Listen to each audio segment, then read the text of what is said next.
Once మీకు trigger injection ఇచ్చిన ఒక 34 to 36 hours తర్వాత మనం పికప్ చేస్తాం. అంటే పికప్ అన్నది ఎలా చేస్తాం? సో ఓవర్ పికప్ అన్నది చాలా చిన్న ప్రొసీజర్ అండి. We do it generally under IV sedation anaesthesia. So ఈ నీడిల్ కనిపిస్తుంది కదా, ఈ లాంగ్ నీడిల్ ద్వారా మనం మీ అల్ట్రాసౌండ్ ప్రోబ్ ఏదైతే మనం స్కాన్ కి వాడతామో దాని గైడెన్స్ ద్వారానే దీన్ని డైరెక్ట్ గా మీ ఓవరీస్ లోకి ఇన్సర్ట్ చేసి ఇలాగా ఈ ట్యూబ్స్ లోకి ఆస్పిరేట్ చేస్తాం ఫాలిక్యులర్ ఫ్లూయిడ్ ని.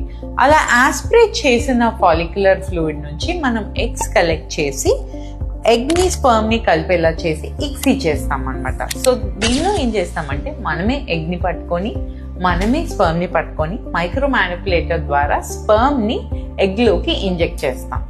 ఇలాగా ఇంజెక్ట్ చేసిన తర్వాత మనం దీన్ని ఇంక్యుబేటర్ లో ఒక 3 to 5 days లోపల వదిలేస్తాం. సో 5 days తర్వాత we take it out and మనం మైక్రోస్కోప్ కింద పెట్టి ఎన్ని పిండాలు ఫామ్ అయ్యాయి, ఈ వచ్చిన ఎగ్స్ అన్నిటి నుంచి ఎన్ని ఎంబ్రియోస్ అన్న ఫామ్ అయ్యాయో చెక్ చేసుకుంటాం.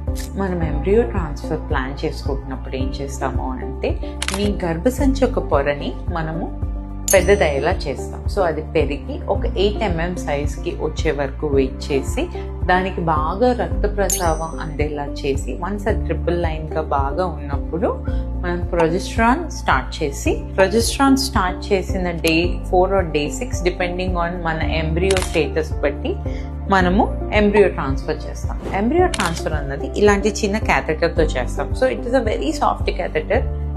ఇది అవుటర్ క్యాథెటర్ అన్నమాట.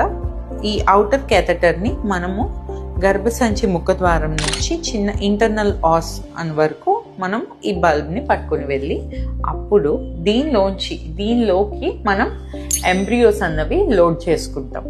So depending on how many we want to transfer 1 or 2 embryos దీనిలోకి లోడ్ చేసుకున్నాక ఆల్రెడీ స్టెబిలైజ్ చేసుకున్న అవుటర్ కెథెటర్ ద్వారా ఈ ఇన్నర్ కెథెటర్ ని పాస్ చేసి లోపలికి మీ యూట్రస్ లోకి డైరెక్ట్ గా ఎంబ్రియోస్ ని ఇంజెక్ట్ చేస్తాం అన్నమాట. So this process is called embryo transfer. So once embryo transfer అయ్యాక మీకు కొంచెం లూటియల్ ఫేజ్ సపోర్ట్ ఇస్తాం. అంటే ప్రొజెస్ట్రాన్ సపోర్ట్ ఇచ్చి నెసెసిటీ మెడికేషన్స్ ఇచ్చి ట్రాన్స్ఫర్ అయిన ఒక 10 to 15 days తర్వాత we ask you to do your pregnancy test or serum beta HCG blood test చేసి మనం ప్రెగ్నెన్సీ కన్ఫర్మ్ చేసుకోవచ్చు.